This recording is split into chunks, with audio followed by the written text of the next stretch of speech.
Meet Winnifred Esohe, the visionary founder and creative director behind Hot Bags, a luxury leather brand redefining style, sustainability, and self-expression. At Hot Bags, every piece tells a story. Crafted from eco-friendly leathers and premium materials, their customized handbags, wallets, and accessories blend artistry, culture, and fashion into timeless designs. Whether for the style-savvy individual or high-end boutique, Hot Bags delivers exceptional craftsmanship that lasts a lifetime. With a mission to enhance lives through innovative, sustainable creations, Hot Bags isn't just about fashion. It's about inspiring adventure and empowering self-expression. Winnifred and Hot Bags are elevating luxury, one bespoke design at a time. Where style meets purpose, Hot Bags delivers excellence.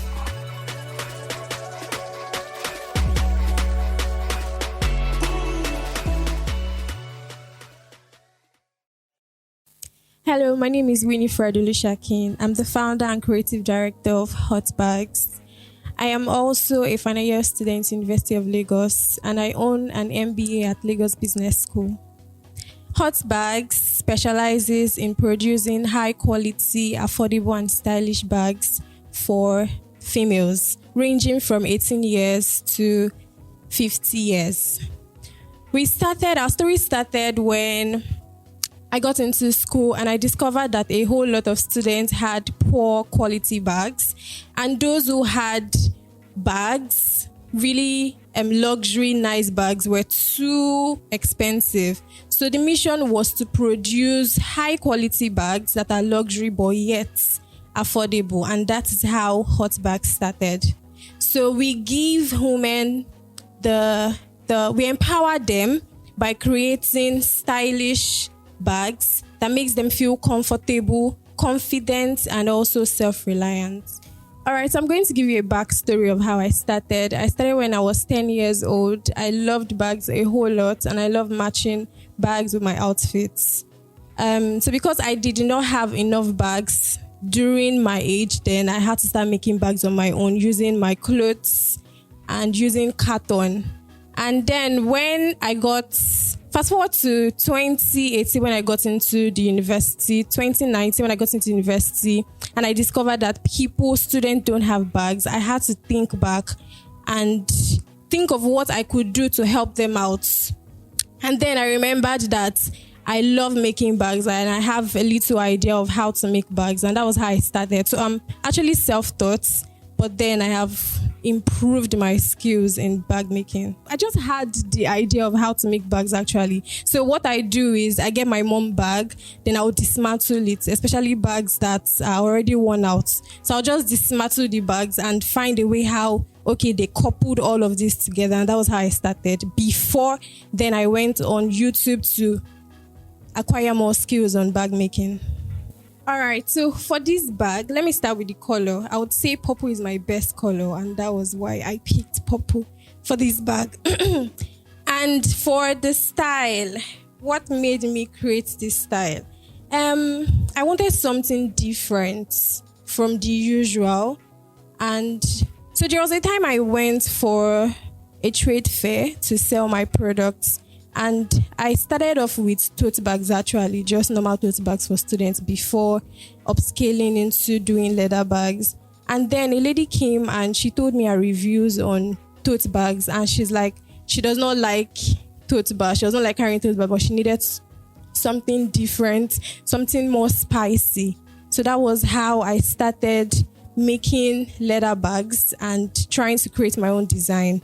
So this is just me being creative, actually. Just me being creative. So an elongated bag, which is of a short or low height, would give a nice, catchy, fun look. All right, so for this bag, I will call this bag a boho bag because of how the shape is. And this inspiration, so when I am always very tensed or in a tight corner, that is when my inspiration comes up. So this, I don't know, I was just thinking of what to do different, from what I usually see other people do, and that was how I created this style. All right, so this is still same as the first bag. This is just color black, and we have the plain and we have the patterned with also gold accessories. So gold accessories makes your style or bag look luxury. All right, so this is just the pink. This is the prototype. So I actually made this first before making other bags. And after making this, I had to check my mistakes and correct them on the remaining bags. Okay, all right. So when I started this business, I actually started with 5,000 naira and also with my mom's machine, which is now my machine. I started off, like I said, sewing just plain normal tote bags, and I did not have a single buyer, and I had to refund the 5,000 because it was not even for me.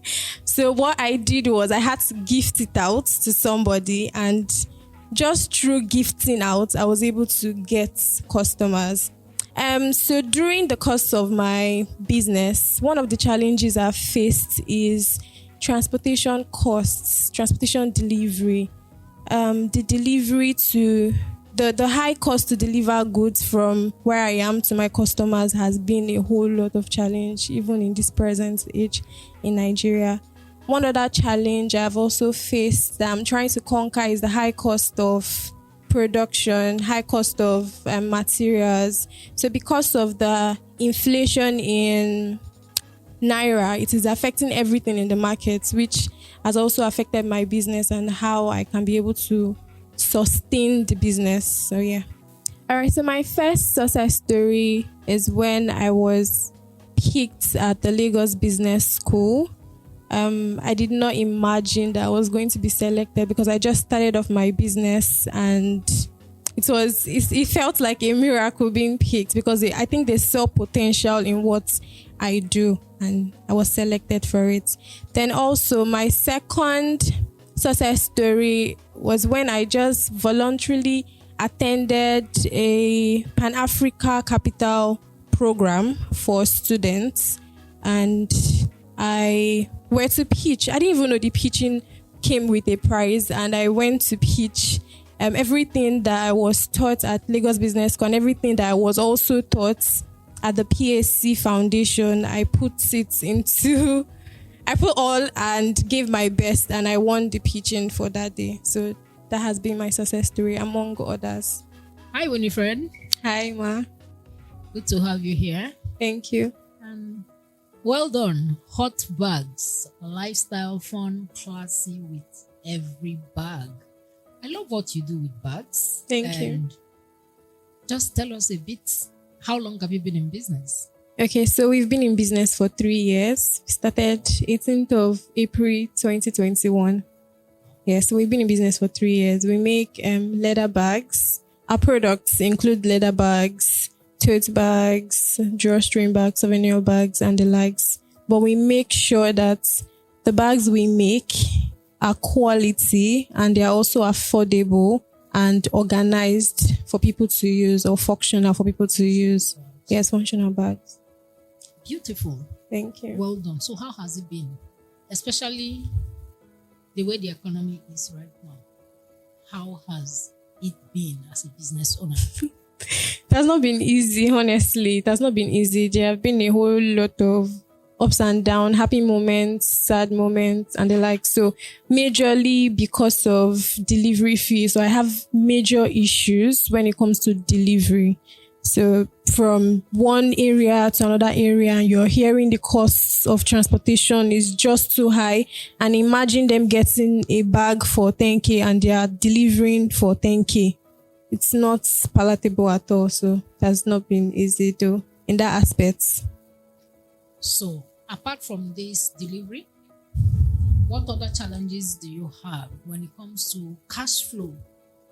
How does money come into your business?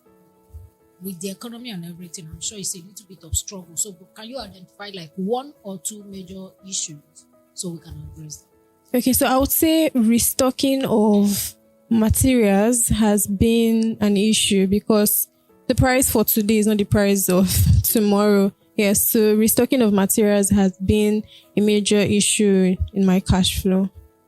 So, delivery costs, restocking has been a big issue. Yes. Okay, so when it comes to delivery cost,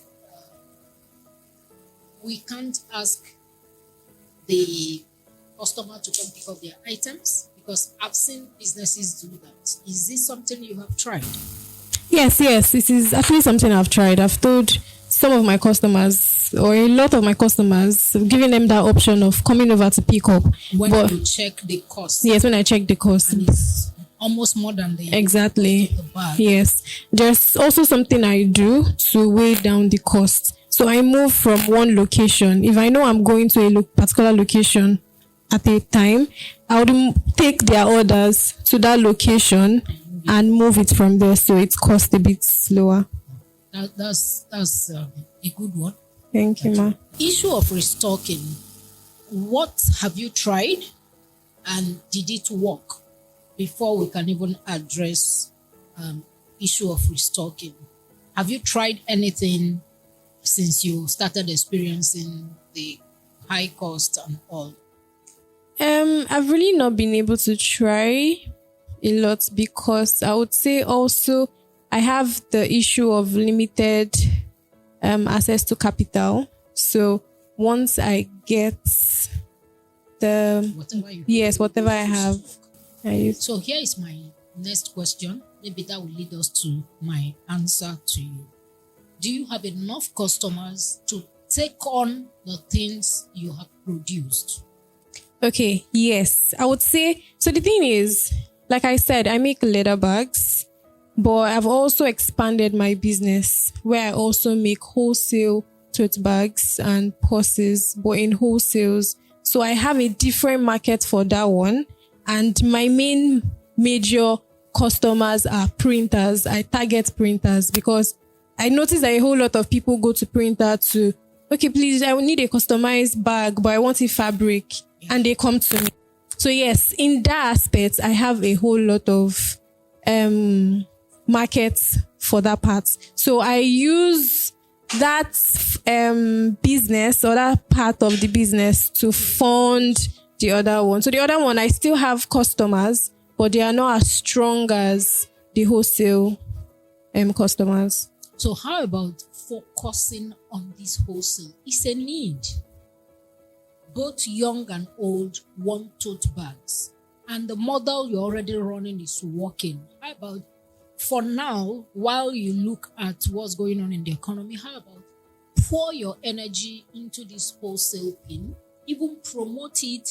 So the more you get, the more you just push them to this part of your business. Because if things are slow, I don't think the next option for me is to go and buy bag. Yes. Right? But I need a tote bag to move. Let me use our local balance, my ngongo.